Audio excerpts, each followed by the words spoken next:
everybody? How y'all doing today? It's a happy Monday. I had an okay weekend, but as you know, this is Jax, And Blasty. and we're going to talk about some stuff and some suches and some things, and maybe even we'll get to some pray tells. That's possible. You can't make promises like that, though. Let's be real. Mm, that's true. Okay. So what do we have on the docket today, Mr. Blasty Face?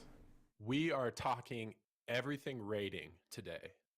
Specifically, we're going to be talking more about the world first race with Method and all of the other fellows that are involved in that race. And we're going to go a little bit deeper and kind of the mentality change and the shift that happens when you start moving into the higher ends of content. Mm-hmm. So, okay. Well, I mean, let's dive right in. Let's talk about the world first race, up and running right now. So I think the stream just like went offline because they've been playing a bunch of cinematics, but we're gonna keep it up anyways in case they come back. So like you said, there's a whole bunch of people involved. At least in my opinion, it's a hell of a lot more competitive than it has been the past several tiers. Although I haven't really followed World Firsts really until they started to get streamed last year.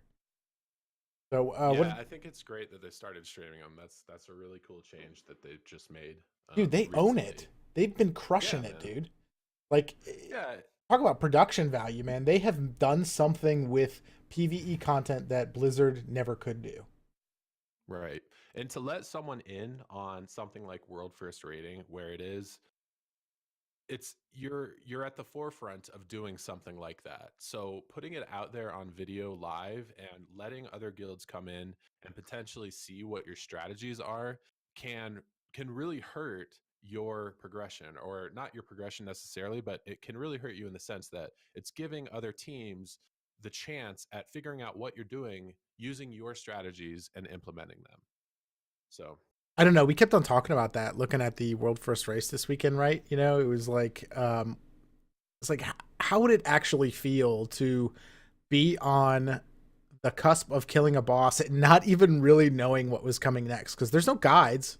You know, there's no guide to follow. There's, I mean, there's kind of DBMs written for, but from what I understand, they also like it's not really there. And seeing what the next phase is actually like, as opposed to watching like a Fat Boss guide ahead of time, has got to be mhm. pretty freaking daunting, man. Yeah, and I think you go into heroic and you figure out what the mechanics are, you get pretty comfortable with them. Basically all you have to go off of from there is the dungeon journal and just research you do figuring out what exactly the mechanics are going to be. So I heard them talking briefly about their officer core is extremely strong, and they have people within that core who essentially go in beforehand into the dungeon journal and things like that, and just figure out what the strategy is going to be.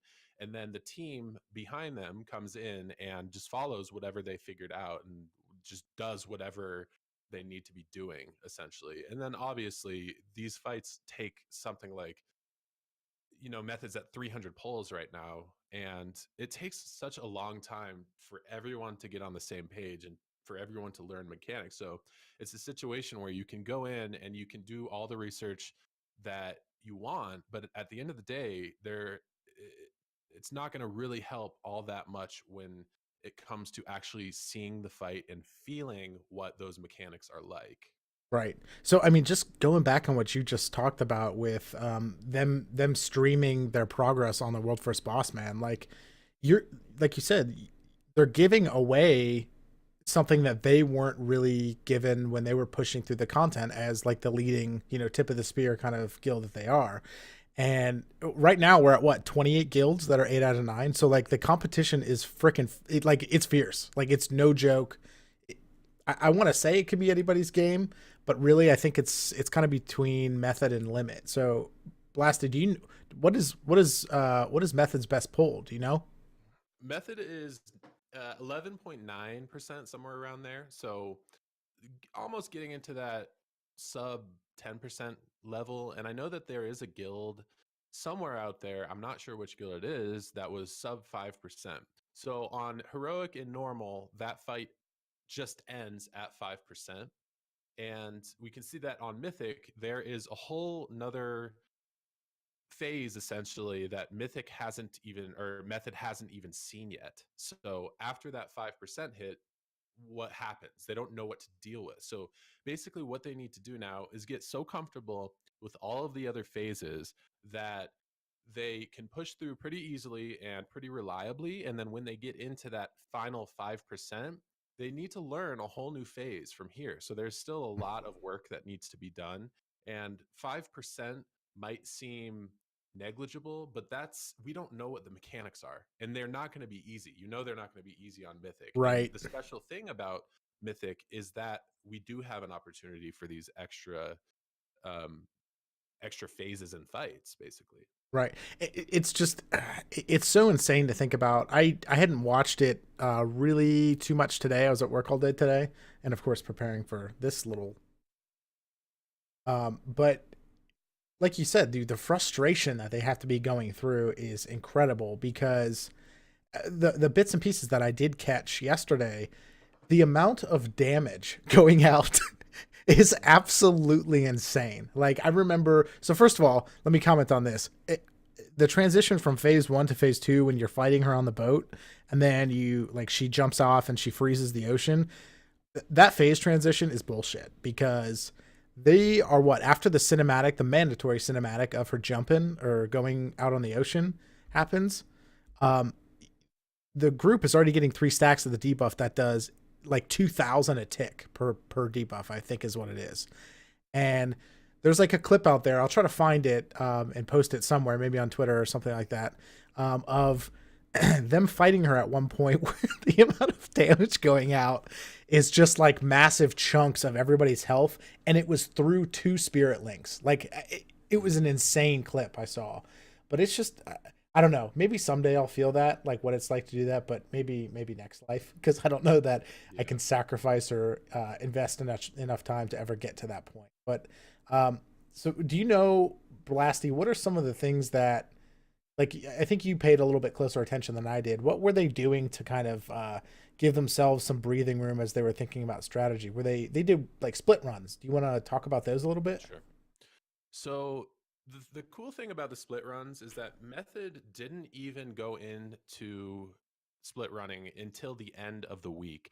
So they have done all of this progression, essentially 250 pulls or so, without getting the gear that they had in the bags just waiting for them. They just needed to go back to the old content and get it essentially. So what they were doing with these 250 pulls is just figuring out exactly what strategy they wanted to do and seeing, just kind of working out all of the different things or different uh just dynamics in the fight, really. And just last night they decided to go back and do split runs, so they would have groups of mostly mail and mostly plate, or mostly leather and mostly cloth, or something like that, and they would just split it up so that you would have your healers and your DPS, and they would run through heroic, and tanks as well, run through heroic and just make sure to funnel all of that really good gear into these players who are going to end up being in the Mythic run on Jaina. And Right. that's what they were doing. And also the thing on top of that too is that they were compiling most of the raid of mail or plate or something like that, so they could channel all of this extra Azerite gear into the most notable players, and they would be able to get Titan Residuum off of it and potentially buy better pieces. So what's crazy to me is just kind of like it's not just the raid team mindset, but literally the guild mindset that these world first, like really competitive guilds have. Because if you think about it, I did catch a bit of, I think it was their cloth split. It was like all priests and mages, and then like of course a couple tanks, right? But the bit that I catched and kind of caught myself thinking about was, holy shit, man! Like, not only do all of the raiders have to be like the core raid team, not only do all 20 of those people have to be tip of the spear in terms of like Azerite power and eye level and all that nonsense, but so does anybody else that's part of the supporting cast in that guild, which is like total team mindset, on steroids. It's guild mindset, because from what I was looking at, you're getting people that are in Method to join a raid for which they know they're not going to get anything out of. Because to prepare for something like that, remember, to give an Azerite piece up or any gear up, your item level has to be equal or better because you can't give away upgrades. So think about that for a second. You've got Tip of the Spear, best rating guild, and then all their supporting cast all doing the exact same thing. So that in a pinch, as a strategy for World First, people who are so like self-sacrificing, they're willing to go in and just funnel crazy gear to people to support their team. That's insane to me. Yeah, not only that, they were talking a lot about their fan base is supporting them also. So it's not just people in Method, Fair, fair. people who just want to support the teams like Limit and Method will funnel gear to them as well. And if someone finds, I saw today earlier on the stream that Genji was playing and someone had whispered him an insane 325 BOE cloak with a socket that dropped, and they can just whisper these players, do you need this item? Sure, how much do you want? And Method has just endless amounts of gold that they can throw at people if they need an upgrade like this. That's what they do. They are a team that is specifically based on rating and getting world first. At least the team we're looking at. Obviously they do things like PvP and outside of World of Warcraft, but for that they have plenty of gold to just buy whatever they need to. Mm-hmm. So Yeah, that's maybe someday. yeah, we'll see. Maybe someday somebody will whisper me. So if you're out there listening and you want to give me 425 BOEs or 425 items with sockets that you just don't want, I will gladly take them from you. Yeah, I would Especially if love it's the that. Azerite piece off of Champion of Light, because I need that so badly. So badly. Yeah, just create a with all the followers, create a run with all leather, and go ahead and make sure you get that piece from Mythic. Right. I mean, even then, like, just, having really awesome, potentially really great looking raid members that give up Azerite shoulder pieces to their friends so that they could get, their best in slot piece. I mean, Right. I mean, I can't think of a situation where that's oh man. uh, But on that note, it is great that you can run in a guild and have, and that comes down to mindset, right? It's awesome that you can be in a guild of people who, instead of just selfishly keeping all the Azerite gear and just um, getting rid of it or getting Titan Residuum out of it, you can give it to your team because you want your whole team to improve in order to kill the bosses. And that's something we're going to talk a little bit more about in the rating mentality section.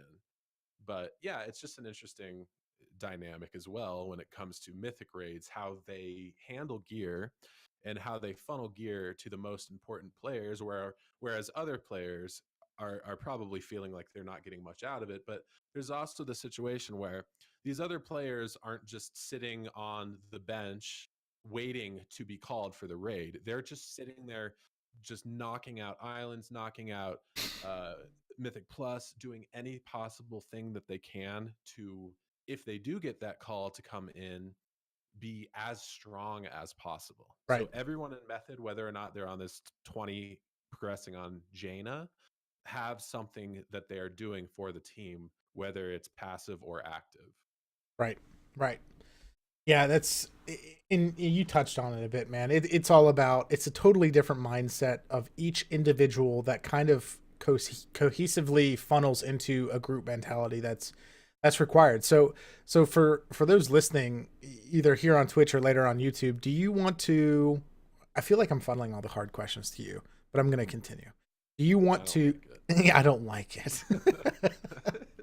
Do you want to kind of explain the differences between, let's be comprehensive. So let's talk about the differences between LFR, normal, heroic, and mythic, and we'll touch mostly on mythic since that's kind of the topic of the hour. So do you want to get started and we can kind of go back and forth? Yes. Okay. The interesting thing, and I think from my standpoint, this is pretty personal on a lot of levels because I am not a veteran raider. I've only been really raiding since Legion seriously, and I rated very little in Kata, and that's the last time I can remember actually trying raiding. And anything other than that, I was just an LFR hero. And the mindset of LFR, normal, and heroic is all very similar, or at least for me, it was. And my mindset for LFR, normal, and heroic was basically do the most DPS, be the top on the meter, and people will think you're important to the group. Be the And best. that is a very egocentric way of thinking, but I'm just trying to be honest. That's the way it was. And that's the way it still is for the most part. But the interesting thing is that I see that mentality shifting in a very big way where it's just about me being important to this raid team and I want everyone to think I'm the best to fulfill whatever ego I need to fulfill. And um I've seen that shift recently in a really cool way where we as a guild have started doing mythic, and the mindset shifted from looking at myself on the meters and making sure I was on the top of the meters because I wanted to feel important, to seeing other people rising up in the meters and overtaking me and being happy for them because this is a team effort to kill these mythic bosses. It's not one dude going in and wrecking and carrying, right? You can't carry mythic. It's not possible. You need everyone to be on the same page and do an equal amount of effort and adhere to all the hard, difficult mechanics while doing a crazy amount of DPS. So everyone needs to be on the same page. So you want your whole team to be good as a collective, not just wanting to see myself personally be the best. Right.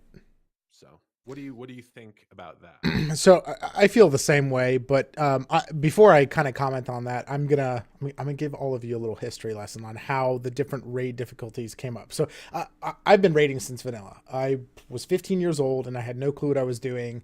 And the guild that I just so happened to be in because I liked their name was a top raiding guild on my server. Now back then, like communities were communities, and there were very few guilds, but of those guilds, like they were large, right? And 40-man raid groups, man, that was kind of tough to heal, as if the mechanics alone weren't hard enough. The hardest one was getting 40 freaking competent people online at the same time. But we'll fast forward from vanilla to Wrath of the Lich King, right? And with Wrath of the Lich King, there were 4 different raid difficulties. Kind of. At the time, it was a little different. So you had 10-man normal, 10-man heroic, 10-man 25 normal, and 25 heroic. So if you look at those in like kind of a quadrant, their 10-man normal was the easiest, and then you had 25-man normal, and then 10-man heroic, and then 25-man 25-man heroic was essentially the mythic of the time. And that kind of evolved into LFR, normal, and heroic flex, which is what we know it as now, to now heroic, or I'm sorry, mythic, which is the locked in 20-man group. So you can kind of pad mechanics and pad different things in lower difficulties with just people, and it is possible to carry people in heroic by just out DPSing or out gearing certain mechanics or bosses. That, like you said though, man, it doesn't exist in Mythic. You cannot do that. Every single person, you plus 19 other people that you trust, right? Because at the end of the day, right, let's take a little reality check here. At the end of the day, we're playing a video game, which is something we do as a hobby or for fun in our free time. I have a type A personality, and I know you do too. And I like to be good at the things that I do. And sometimes it's hard for me to remember that, you know, if I'm not at the top of those meters, or if I'm not, you know, doing the best in whatever given situation, I should be happy for those that are doing better than me, instead of looking at it like, damn it, damn it, Jax, why aren't you doing such a good job? And it's hard to pull yourself out of that. But at the end of the day, you have to, because it's a team effort. So I think the hardest part of Mythic, truly, you know, at least at our level, because I don't, you know, we are a new serious Mythic raiding guild. The guild's been around for a long time, and they have done like Mythic type difficulty in the past. But we're starting it up with a fresh team. And to me, the hardest part that I've witnessed is truly getting 20 people together consistently that are willing to trust each other and do the research and know the fights and come prepared ahead of time. That is the biggest difference for me. So I think that's kind of a perfect segue into explaining what mythic rating is, right? Or I'm sorry, not segue, but perfect definition to what it is. It's the hardest difficulty in the game, not a casual experience. Very frustrating. You will go weeks without killing a boss because you're either locked on DPS, locked on heals. Oh, were you waving in front of the camera Yeah. there? No, my camera won't focus. There we go. Okay. I was waving to you. Oh, hey. But that's really it, is getting a consistent group and then making sure that of those consistent people in your group, everyone's is prepared and educated and at the same or very close skill level. So that's kind of the textbook definition of mythic rating. Blasty, do you want to kind of explain what our guild myths take on it is and how we're approaching it? Yeah. And our guild is new to Mythic. We're very new to Mythic. We've done it before in the past before I was a part of the guild. Well, our I'm raid not team is new familiar to with it, that. right? Our raid team is new to it. And that is as recent as Oldir. That's when we started doing the Mythic content. The difference between our guild and a lot of other guilds is that we're very, very casual about it. And something I also want to add to that is I know that a lot of other guilds in Oldir were probably heroic guilds and heard that these first two bosses are pushovers. So I don't know. It brings me into like, what is a mythic raider? And the other thing that I want to point out as far as our guild goes is we're casual to the point where we don't really have very high standards. We don't have anyone farm up our Azurite neck pieces for any reason. No one has to farm that at all. We have pretty casual or lenient um, recommendations as far as what your parse needs to be. And we go based on parses as far as who can continue to raid with us. So we raid in heroic. And if your parses are good enough to come into mythic, then you're invited to the mythic team. And that's about it. We raid 2 nights a week, 3 hours each night. So that's also pretty casual. A lot of the more hardcore mythic guilds stay in the raid a lot longer than that, maybe 4 hours a night or 5 hours a night, Three 3 days times a week, or yeah. something like that. Yeah. So it's very casual, and we don't have any uh I mean, dreamy attitude of thinking that we're going to get to mythic Jaina and kill her for ahead of the curve or anything like that. We just want to get as far as we can into the tier and build as a raid team. Yeah. Well, we will get ahead of the curve. It's the cutting edge that we're probably not going to get, at least now. Yeah. I was mixing those up. So All cutting good. edge is the mythic achievement for beating the last boss of a tier before the next tier comes out. And they have the same thing for heroic, which is ahead of the curve. Right. So Yep. yeah, I was mixing those two up. So go ahead and kind of reiterate or tell me if there's anything that I missed as far as what our raid team looks like compared to potential other mythic raid teams. Sure. So I think you kind of hit the high level right. I mean, you hit the nail on the head with that. But just to get a bit more specific, so some of our requirements include you must. So let's talk about the parse one, right? So using Warcraft logs, which is what we kind of showed you guys last week. It's, in my opinion, it's unfair to look at the first few weeks of a new tier because there's potential cheeses out there. There's unfair advantages with people who just get incredibly lucky at the very beginning and are bumping parses up so high that it's really hard to get a good one. And then there's the unlucky factor. You know, that's my excuse right now is I have no good Azurite pieces, right? None of them. Like none of my Azurite pieces have my BIS Azurite trait on it, which is unfortunate. But it is what it is. So, in addition to that, again, so 2 nights a week, 3 hours a day. We go into, our idea was to clear heroic until we got ahead of the curve and then directly move from there straight into mythic. I'm really glad we did this, but last week our raid leader was like, no, F that. We're just going to go kill the first boss in mythic for kind of like an advantage. And also I think a morale booster, you know, to show that we are, you know, a mythic raid team. We can do these pretty early in the tier. And I loved it because I think it set a precedent to show, no. everybody in the group does not have to have 400 eye level for us to move into it. We can do it if we focus, practice, and get some muscle memory around these mechanics, and just, be completely steadfast in our approach towards it. So, and then of course, I think this is pretty standard, which is just coming prepared. Be online 15 minutes beforehand, ready for invites, so that at 9 o'clock our time, we can pull the first boss. And we have been pristine about that this tier so far, since we, Blasty and I as officers have talked to other officers and our council and guild leaders, and we came up with a list of requirements, which included everything aforementioned, in addition to coming prepared in the terms of making sure you have the best food buff, making sure all your stuff's enchanted at the highest level. Bring enough potions so that if we're going to wipe for 3 hours, you have enough. Also, I know a lot of people aren't a fan of this, but we are kind of lenient on this one, but bringing enough runes. I hate gold and money, so I literally rune on every single fight. I pass them out to people who may not be able to afford them. But once we start getting to like final phase of the boss consistently, that's where we mandate everybody rune, because it does make a difference, and pre-potting does make a difference.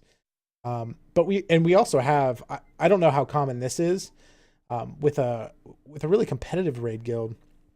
I would assume that they don't have attendance problems, but with a guild kind of on the cusp of transitioning from a heroic only to now pushing mythic, we had to institute an attendance policy for the most part, which is like, hey, look, if you're going to call out the day of that, you're literally wasting 19 other people's time. Like, these people are relying on you as an individual to show up as part of a team, and without you, we're off. And it's not to make you feel bad about having real life predispositions or anything like that, or not predispositions, like real life prior engagements or anything like that. But it's more so the fact that you're part of a team and we want you to be there. And if you can't be there consistently, then you just don't have any business, because it's a waste of time. And that's really it. I mean, do you want to talk about some of the, we talked about the pre-raid requirements. Blasty, do you want to talk about some of the, while we're in the raid, you want to talk about some of those? Well, it's interesting as far as requirements go while we're in the raid. I can't really think of any. It's requirements as to how well you're doing, and that's something we can check during or after the raid as far as parses go. And that's something that you also said. It's really hard to gauge that in the first few weeks of raiding, because there are a lot of factors that will hinder that. And even during the whole tier, there are so many factors that make that kind of a bad way to actually gauge who's good and who isn't, because of things like how quickly is the whole team killing the boss is huge. Yeah. If you are a team that is still killing the boss, but you're killing it 3 or 4 minutes more slowly than the other teams, You want to be you're not specific? parsing well. I don't care what you're doing, you're not parsing well. Right. And if you have awful, like you said, if you have awful luck and you have not gotten good Azerite traits, you're not going to parse well either. And put those two things together, you're looking like a pretty bad player as far as numbers go. Yep. And I've been in that position too. And I know that I'm not a bad player. I put a lot of work and effort into looking at my logs and comparing myself to other players and reading into sims and figuring out what, if there's anything that I could be doing differently. Mhm. There are just so many factors to it.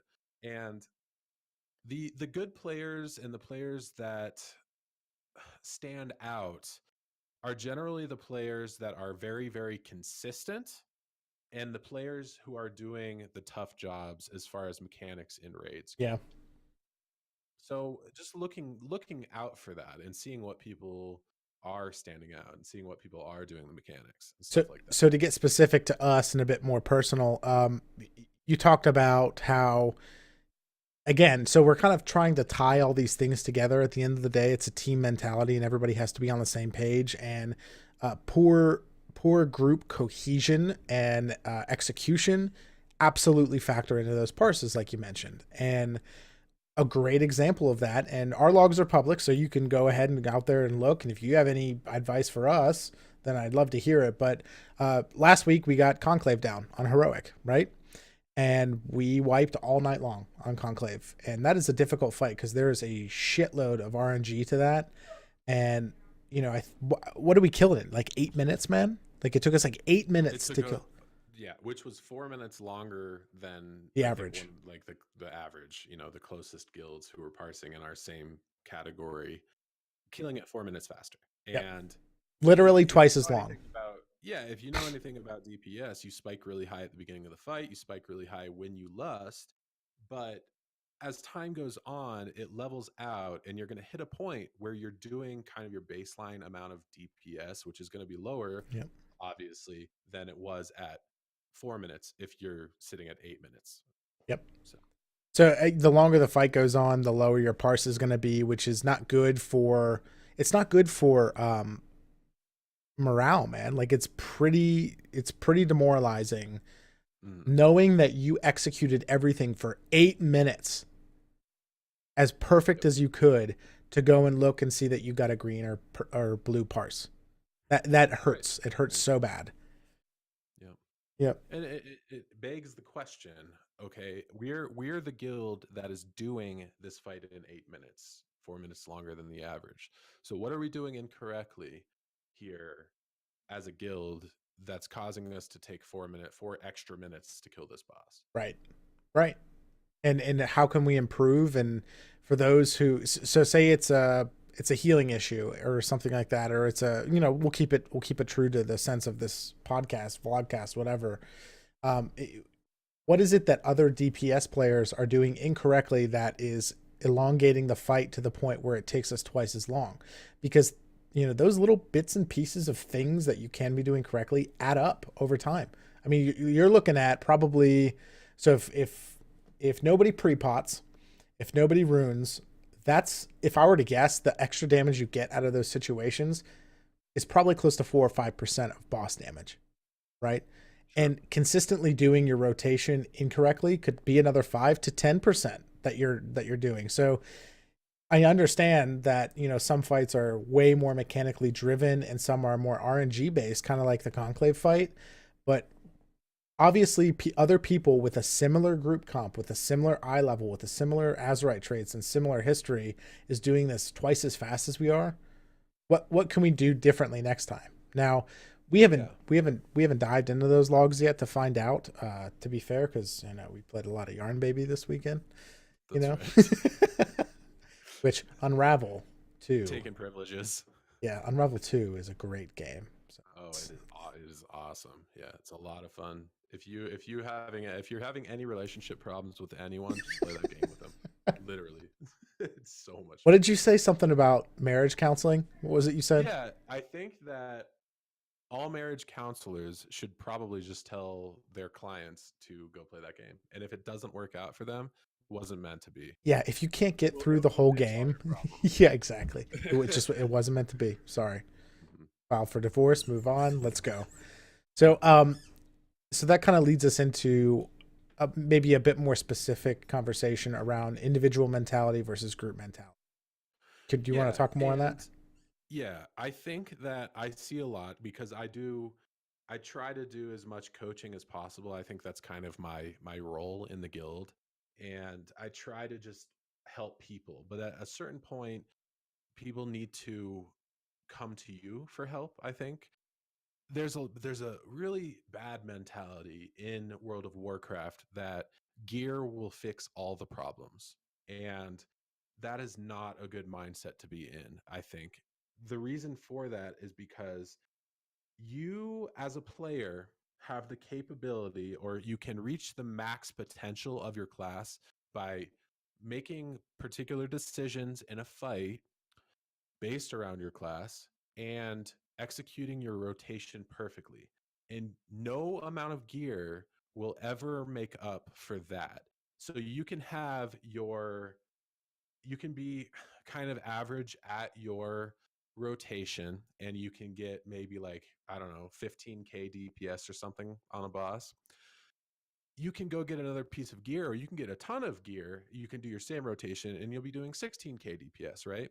Or you can take a really, really great rotation and good decision making and be doing like 18k DPS Hmm. with that crappy gear that you started with. And if you couple that with that other gear that you got, then you're looking at like 21k DPS. So there's that mentality of, oh, I just need more gear and that'll make my numbers go higher. That's completely wrong. You need to perfect yourself as a player, perfect your rotation, and playing your class over time will help you with decision making based on DPS. Yep. But going and getting another piece of gear, it will help you, obviously, but it will never help you as much as just being a really, really competent player at your spec, whatever Right. class or spec you're playing. And that ties directly to this tier, man, which is, we talked about it last week. I love this tier because it's got so much individual accountability, and it really kind of, in my opinion, this is one of the best tiers that I've played in years, to be fair. Every fight is unique. There's a hell of a lot more individual accountability to each player needs to be consistently making those good decisions that you're talking about for the group to come out on the other side successful. Really, that's the resounding feeling I'm getting from everything in Battle. Dude, I'm never gonna get this right. Is it Battle of or Battle for? I feel like it changed at some I'm just point. gonna call it Battle, Boda. it's technically Battle of. Okay, okay. Battle of Just call it Dazarla. Bod. Yeah. Oh, Bod. Bod. Who's Bod? Sounds hot.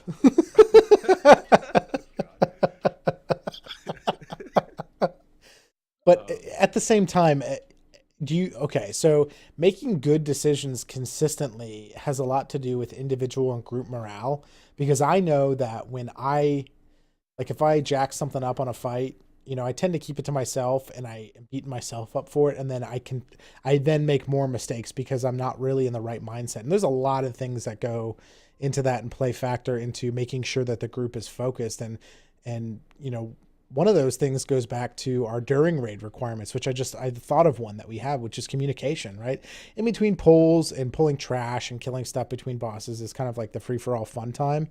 But, in my opinion, and what we've tried to establish in our group is, okay, when we pull the boss, when that countdown timer pops up, it's time to shut up and focus, because even though it might be fun to you to make a joke during the countdown timer, you've got 19 other people or more in heroic who are relying on that time to like get into the right mindset, get ready to hit they're thinking about the rotation. I know I am. I'm thinking about the rotation in my head, especially because I'll be doing that a lot probably this week, because I just got a new Azerite piece, which still isn't my BIS, but changes the way that my opener works. So I have to focus on that until I have enough muscle memory around it to where I don't have to focus as much.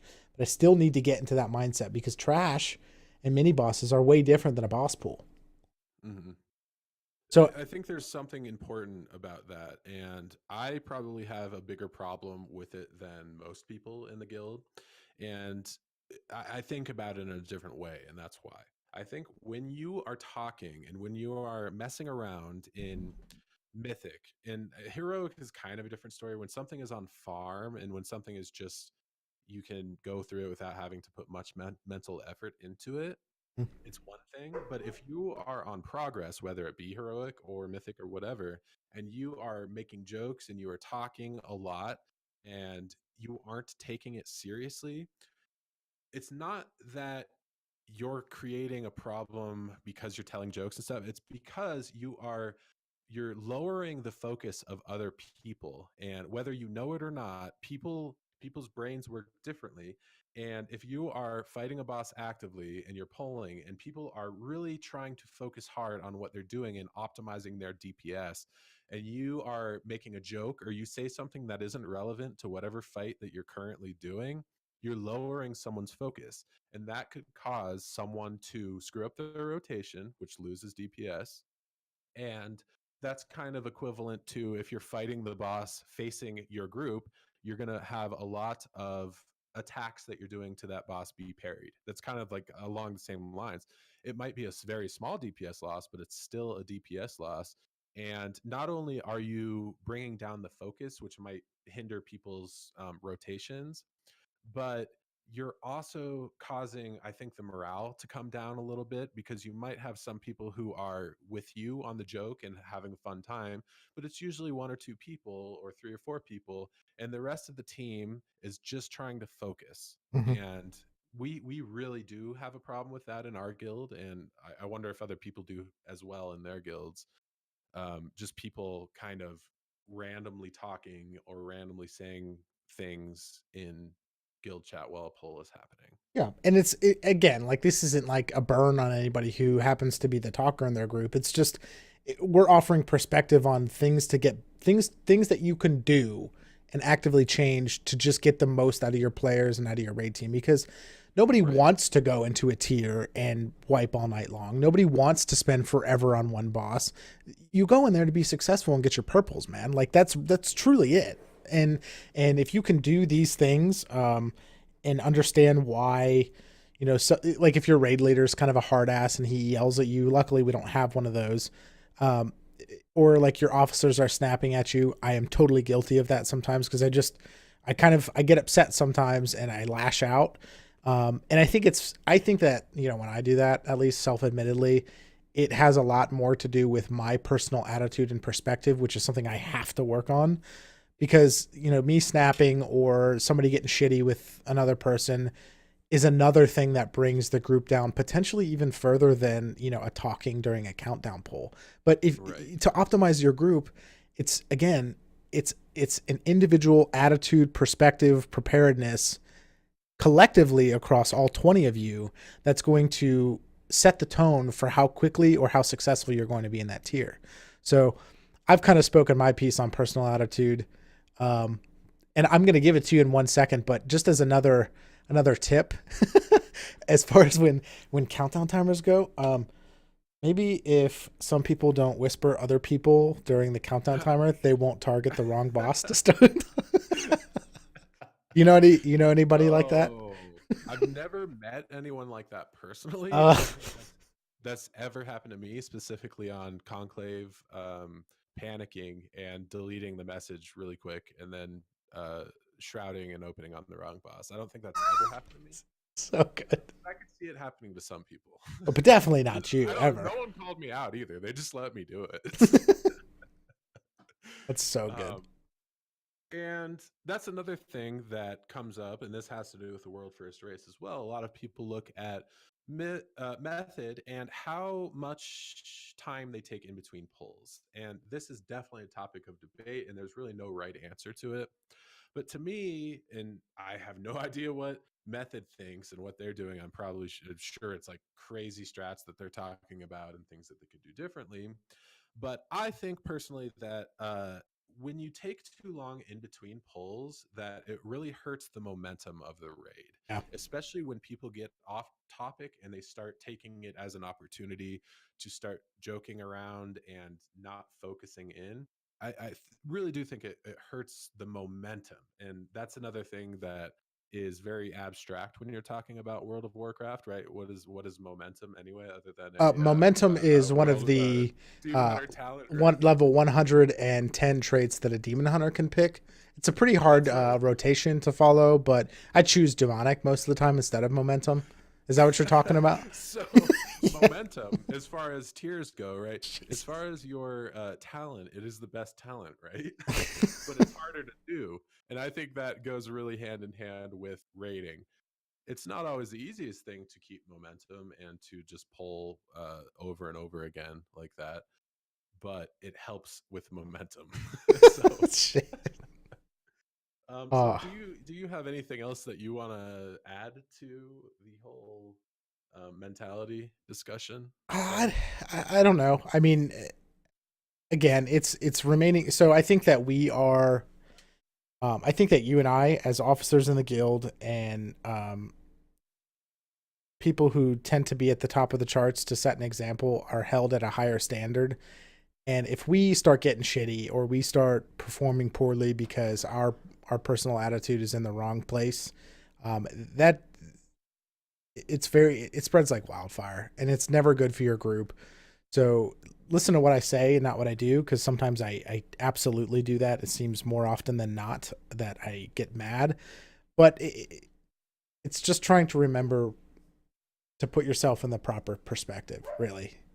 Hmm. You know, Um, yeah, I think you're right, and I think how much how much do you demand essentially of your raid team when you are in a more casual raiding team? And I'm not sure that hardcore raid teams are going to be that interested in what we have been talking about anyway. But yeah, as a more casual raid team, like what do you even demand of people? Yeah, I would love to hear that feedback too. So if you're listening now, put that in chat. If you are listening later on YouTube, comment that below, because I am open for suggestions. I would love to hear what you guys have to say about basically anything that we've talked about, because again, there is no guide for the right raid team. There's meta comps, sure, but at the end of the day, it's a mix of 20 disparate personalities that you are forcing to play together. And how do you find like the proper middle ground that works for you and your team? This is what's been working for us, and you know, I feel like we're kind of dubbed the working man's the working man's raid team or approach to DPS, because I don't, you know, it's not typical. It's atypical that anybody would have the skill set, time, or dedication like people in Method would have. I mean, that is, you have to be a certain level of crazy to do that Yes. in multiple aspects of your life to get to that point. But it's cool to watch, man. I mean, that's kind of, it's cool because this is, in my opinion, the definition of esports. Even though it's not really competitive like PvP is, like where it's like a player versus another player. It is though, because there's a hell of a lot more strategy to this, and at the end of the day, man, it is a test of will. Yeah. Yep. On a lot of different levels, that is very true. Mm-hmm. Mm-hmm. So that's all I have, man. Yeah, if anyone is in chat and we still like to have a little section at the end that if you want personal help with your DPS, or if there's anything you're struggling with at all, just take an opportunity to say something in chat, or even better, share your logs with us and we can go into it more deeply and actually uh, help you out with that. Something we're really happy to do. So if there is anyone who wants that, we will be happy to do that for you. Heck yeah. And if you're listening after the fact and you're watching this on YouTube, please send these to dynamicdps@gmail.com. I think both of us would love to hear from you. We can dive into your logs ahead of time. We can have something prepared. We can go over it. You can tune into the stream. We can have a conversation, and hopefully it's not excuses as to why your DPS is low, but more of a conversation as to, you know, hey Jax, hey Blasty, why should I be doing that instead of this? Where did you get that from? In what situation should I be doing this or that? That would be great for all of us, I think. Yeah. So if you, go ahead and add that, or send an email to us, or add that in the comments in the YouTube, or send us a message in YouTube. And next episode, which we do every Monday night at 6 p.m. Eastern, Yep. we'll just have that set for you, and you can come in and watch, and we'll save that and we'll look over it and help you out. Yeah. So with that, we don't have anything else. I think we're gonna sign off for the night and get ready for me tanking in our normal / heroic group. Which you will be streaming, correct? I will be streaming that. So if you want to see a shit show, please tune into that. No. I don't think I'm that bad, man. I don't think I'm that bad. Not. And it's a skill that you're getting comfortable with still. So, and we're talking about tanking in the heroic raid, which Jax did recently, and he did fine. And doing that, or no, it was a normal. It was a normal, but it's the heroic right. team. Yeah. Right. So yeah, getting comfortable with something like tanking, which is something that I don't think either of us are that comfortable with yet. So, yeah. All right. So with that, we're gonna end tonight. We'll be back live again in about a couple hours or so to tune in for what our normal / heroic team. So just to clarify on that, we've got a normal team that's progressing through normal, and then we'll progress heavily through heroic, and then our heroic team doing AOTC now to progress through mythic. So we've got 2 raid teams. We're each a part of both of them. It's something I think is great for the guild, because it allows us to just have more people from all walks of life who have different mindsets, like we had talked about on the game, and we can accommodate both. So, yep. All right. Well, here we are tuning out. We will see you guys next week. Thanks.